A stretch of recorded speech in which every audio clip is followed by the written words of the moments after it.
کوفہ کے دوراہے سے جب جدا ہوئے تو امام علیہ السلام نے کچھ خطوط وہاں سے روانہ فرمائے. مختلف افراد جو کوفہ کے اندر قیام پذیر تھے انہیں بتا دیا اپنا ارادہ کہ پہلے میرا ارادہ کوفہ آنا تھا، لیکن اہل کوفہ کی بے وفائی کے بعد اب میں نے کوفہ کا ارادہ بدل دیا ہے، اب میں کسی اور مقصد کی طرف جا رہا ہوں اور آپ میری مدد کو آؤ. یہ خط روانہ فرمائے اور ان میں سے ایک خط جناب حبیب ابن مظاہر کو لکھا جو کوفہ کی بڑی جید ہستیوں میں سے تھے، اہل بیت کے چاہنے والے تھے، عہد کے پکے وفادار. سید الشہداء کا خط قاصد لے کر روانہ ہوا. کوفہ میں اگرچہ حالات سنگین نوعیت کے تھے، پہرے تھے اور ہر ایک پہ نظر رکھی گئی تھی، حالات اس طرح کے تھے کہ کون کدھر جاتا ہے کیا کرتا ہے. یہ قاصد ان نگہبانوں کی نگاہوں سے بچتے ہوئے پہنچ گیا، جناب حبیب کے گھر تک پہنچ گئے. رات کے وقت تاریکی میں جناب حبیب کے دروازے پر دستک دی. کوفہ کے حالات چونکہ غیر معمولی غیر عادی تھے، ہر ایک کو کھٹکا تھا، کون آئے گا، کون دستک دے گا، کون حملہ کر دے گا، کس کو پکڑ کے لے جائیں گے، کس کو سزا دیں گے، بنو امیہ کیا کرتے ہیں لوگوں کے ساتھ، کوفہ والوں کے ساتھ. دستک ہوئی، جناب حبیب اپنی زوجہ کے ساتھ موجود تھے. تھوڑا سا سنبھل کے آئے، دروازہ کھولا، پوچھا کون ہے، جواب دیا دروازہ کھولیے. کھولا، قاصد نے بتا دیا میں امام حسین علیہ السلام کا سفیر ہوں، قاصد ہوں، آپ کے لیے امام نے خط بھیجا ہے. خط دے کر قاصد واپس امام کی تاکید کے مطابق اور حبیب خط لے کر گھر کے اندر چلے جاتے ہیں. چراغ کی لو پر خط پڑھتے ہیں اور خط پڑھتے پڑھتے روتے بھی ہیں، آنسو بھی جاری ہیں. حبیب کی زوجہ نگاہیں حبیب کے چہرے پر ہیں اور جب حبیب کو روتا ہوا دیکھا، آنسو بہتے ہوئے دیکھے، پوچھنے لگی حبیب کس کا خط ہے اس رات کے عالم میں، اور لگتا ہے کہ بہت دکھیا خط ہے. حبیب آپ خط پڑھتے ہی رونا شروع کر دیا، لگتا ہے کسی دکھیا نے خط لکھا ہے، کوئی دکھ بھرا خط لکھا ہے. جناب حبیب نے جواب میں فرما دیا میرے مولا حسین کا خط ہے. زوجہ نے سنا تو کہنے لگی مولا حسین کا خط لے کر تو رونے کی کیا ضرورت ہے، حبیب اسے تو آنکھوں پہ لگاؤ، اسے تو پیشانی پہ لگاؤ، اس خط کو بوسہ دو. حبیب کہنے لگے جو بھی یہ خط پڑھے گا وہ روئے گا، وہ روئے بغیر نہیں رہ سکتا. زوجہ پوچھتی ہیں مجھے مضمون خط بتائیں کیا لکھا ہے.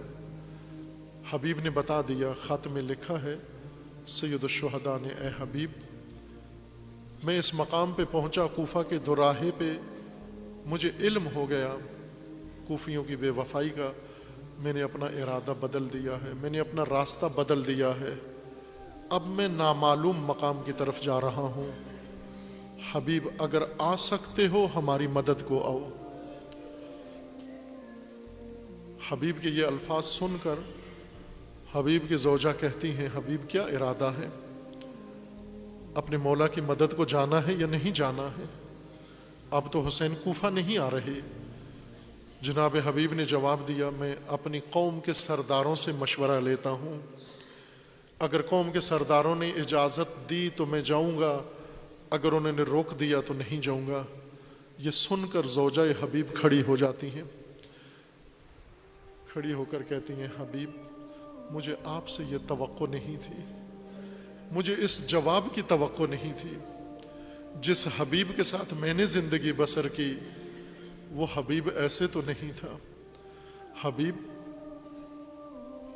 مولا حسین نے آپ کو مدد کے لیے پکارا ہے اور ساتھ لکھا ہے میرے ساتھ زہرا کی بیٹیاں بھی ہیں اور میں نامعلوم مقصد کی طرف جا رہا ہوں. اس عالم غربت میں میری مدد کو او حبیب. اور حبیب آپ کہہ رہے ہو میں سرداروں سے پوچھ کے جاؤں گا. حبیب یہ شرمساری کی بات ہے. اور زوجہ کہنے لگی حبیب اگر آپ نہیں جاتے تو میں جاتی ہوں مولا حسین کی مدد کے لیے. اگرچہ مجھ سے مدد نہیں ہو سکتی لیکن میں زہرا کے سامنے شرمندہ نہیں ہونا چاہتی. مجھے زہرا کا لال بلائے اور ہم سرداروں کے مشورے پہ رہیں, ہم ان سے اجازت لے کے جائیں. حبیب نے کہا میں یہی جاننا چاہتا تھا آیا تو میرے جانے پہ راضی ہے یا نہیں ہے. مجھے کسی سے نہیں پوچھنا, مجھے کسی سے اجازت نہیں لینی, میں مولا حسین کی مدد کے لیے جانے کے لیے تیار ہوں. جناب حبیب نے اپنا گھوڑا تیار کیا, اپنے غلام کو دیا اور کہا چپکے سے کوفہ سے باہر لے جاؤ, میرا انتظار کرو, میں بھی کسی راستے سے آتا ہوں. چونکہ پہرا تھا حبیب کا غلام گھوڑا لے کے باہر چلے گئے اور حبیب کو پیچھے آنے میں دیر ہو گئی. جب غلام نے دیکھا تاخیر ہو گئی ہے تو غلام گھوڑے سے کہنے لگا تو میرے مولا حبیب کا گھوڑا ہے.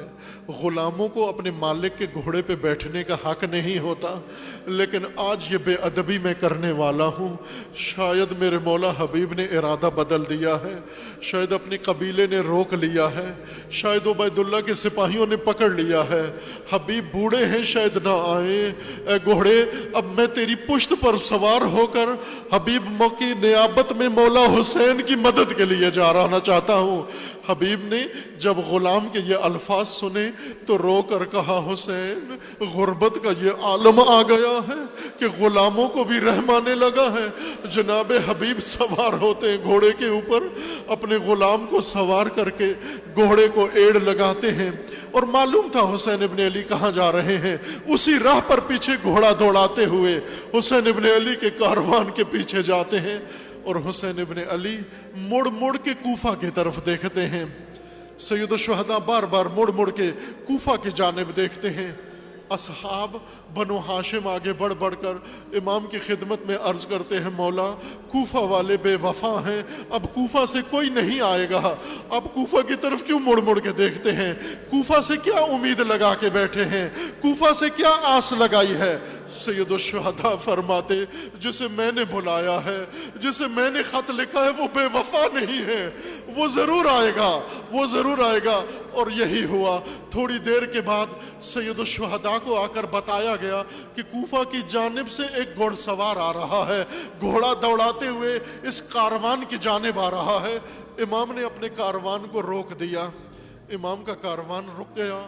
حبیب قریب پہنچتے ہیں, تھوڑے فاصلے پر آ کر اپنے آپ کو گھوڑے سے گرا دیتے ہیں اور اپنی پیشانی خاک پہ رکھ دیتے ہیں. حسین ابن علی گھوڑے سے اترے اور اتر کر حبیب کو اٹھایا خاک سے اور حبیب کی پیشانی صاف کر کے بوسہ دیا اور فرمایا مرحبا اے حبیب, اس عالم میں ہماری مدد کو آئے ہو, اے حبیب اب ناصر بن کر آئے ہو, مرحبا.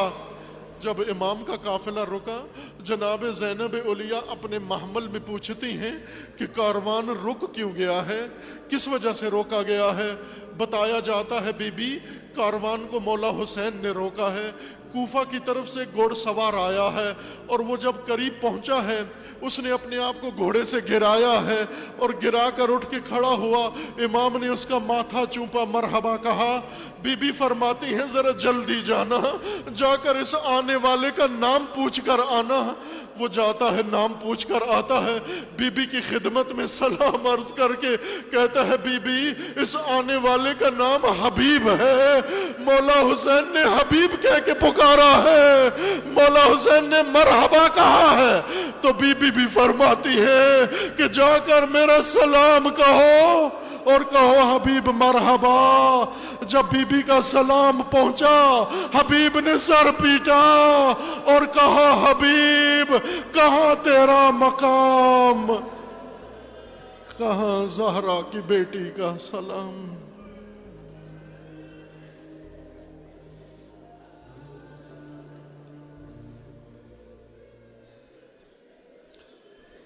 الا لعنت اللہ علی الظالم.